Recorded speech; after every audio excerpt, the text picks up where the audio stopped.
Hello, Year 10. Uh, Sorry if there's a bit of noise at the moment. Someone's just mending the roof. We had a big hole in the roof. So apologies for the banging. But firstly, thank you for your mock exams. They look absolutely brilliant, actually. And I'm just working my way through them at the moment. We're going to be discussing them in the department this week and checking all our marking is kind of fair, and we're going to be moderating those between ourselves, and you'll get some feedback on those pretty soon. Um, so last time we did one of these lessons a couple of weeks ago, we looked at imperialism, the idea that the British Empire was a great thing. We looked at how that imperialism was kind of whipped up by the newspapers of the time. And a lot of historians kind of look back and see the high point of the British Empire as the year 1897. In that year, Queen Victoria celebrated her Diamond Jubilee, 60 years on the throne, and there were huge celebrations, processions in London and all around the British Empire um, to mark that moment. And a lot of people look back and kind of see that as um, the high point of the empire. There was a great series of books by the writer Jan Morris on the British Empire, and she kind of divides up. There's a trilogy of books. The first book is about the empire up to 1897. The third book is the empire after 1897, and the middle book is just focusing in on that one year. She kind of sees that as that high point. And of course, as you know, 1897 was during the big frenzy of imperialism in Africa, the expansion of British territory in that part of the world, and in other parts of the world as well. Although actually the British Empire didn't reach its actual biggest extent physically until 1921. The reason for that was that after World War One, lots of the German territories were divided up between Britain and France. You'll be learning about what happened to Germany at the end of World War One in much more detail next year in Year 11. And also the Ottoman Empire, which was fighting on Germany's side. Their territories were taken over by France and Britain as well, to a great extent. So in 1921 we see the actual high point of the British Empire, and an absolutely staggering kind of extent, by far the biggest empire that's ever existed on this planet. A quarter of the world's population and a quarter of its land area, roughly, came under the sway of the British Empire. But then what's truly remarkable is, and what our focus is going to be this week, is just a few decades later, the British Empire didn't really exist anymore. I mean, 1921, when the British Empire was at its greatest extent, my grandmother, who only died a couple of years ago, she was alive then. So it's really in two generations, two human generations, the British Empire vanished. And I suppose what history tells us, like the broad sweep of history, what that tells us is that all empires, however powerful they are, collapse eventually. You know, the Romans, the Vikings, the Aztecs, all empires collapse in the end. And even that most powerful empire of our own time, the United States of America, eventually that will have its own decline and fall. And you know, that's something that was impossible to imagine really when I was at school in the 1990s, but looking at it now in the 2020s, I don't know, maybe it seems a little bit closer with all that's going on there at the moment. Anyway, one really interesting thing about the British Empire is that in 1897, even as the empire was at its peak, people kind of recognised that eventually the time would come when it would be history. It would be a thing of the past.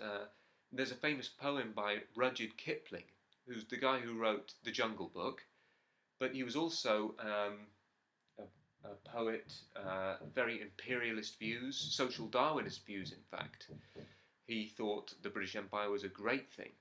But he wrote a poem in 1897 to mark that Diamond Jubilee of Victoria's, saying that lo, the pomp of yesterday is one with Nineveh and Tyre.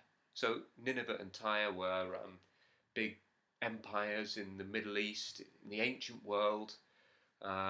Archaeologists were kind of exploring it around that time in the 1890s, and Kipling was kind of making that link with those ancient empires that archaeologists were discovering, and the British Empire, that it would eventually come to an end. So yeah, in the 20th century, pretty much the whole of the British Empire disappeared. Almost all the countries around the world gained their independence. Some gradually and peacefully, like Australia, Canada. Others with horrendous violence. So in Kenya, for instance, in the 1950s, there was an extremely bloody conflict between the British Army and independence fighters, freedom fighters in that country, and some horrendous atrocities were committed by the British Army in that war. But why is it then? Why is it that the British Empire came to an end? So that's our title for today. And the words here, so decolonisation, that's the word for the term, the term for, the opposite of building up an empire being dismantled and taken apart is called decolonisation. The countries gained their independence, so being able to rule themselves. And another word for that is self-determination, the idea that countries around the world should be able to choose their own fate, should be able to decide what happens for themselves and not be ruled over by an empire. And so why did this big change happen? Why did the British Empire come to an end? As with all big changes in history, there's not one simple cause. In fact, you could look at it through the lens of all 7 of the big factors that we've been using to kind of understand the thematic study on migration and empire. So war was a big one. World War I and World War II had a huge effect on Britain in terms of money, but also soldiers from all different parts of the empire took part in those conflicts, and that contributed to a sense of those countries wanting to get recognition for that and wanting independence as a result, understandably. Of course, there were all the other wars of independence taking place in areas of the British Empire, like Kenya, that I mentioned just now as well. So war played a huge part in the 20th century and contributed to the empire coming to an end.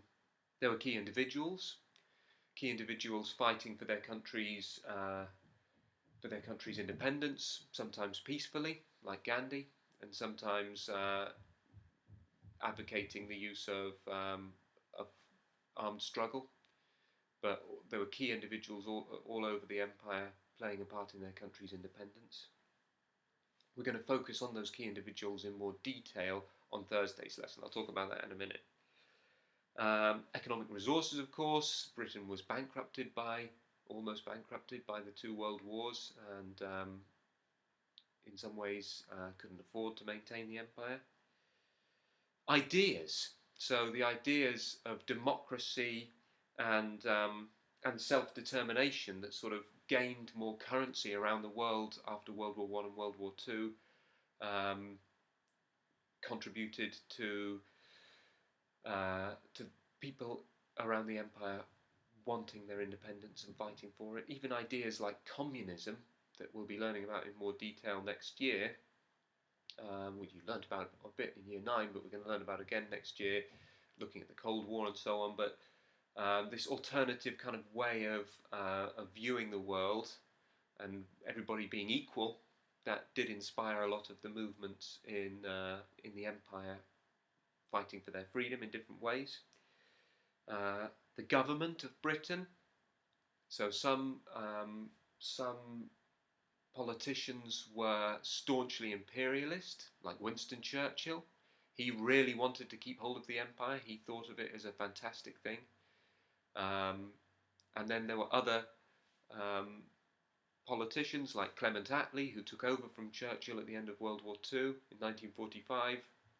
He was from the Labour Party. He actually was the one who ended up granting India its independence, for instance.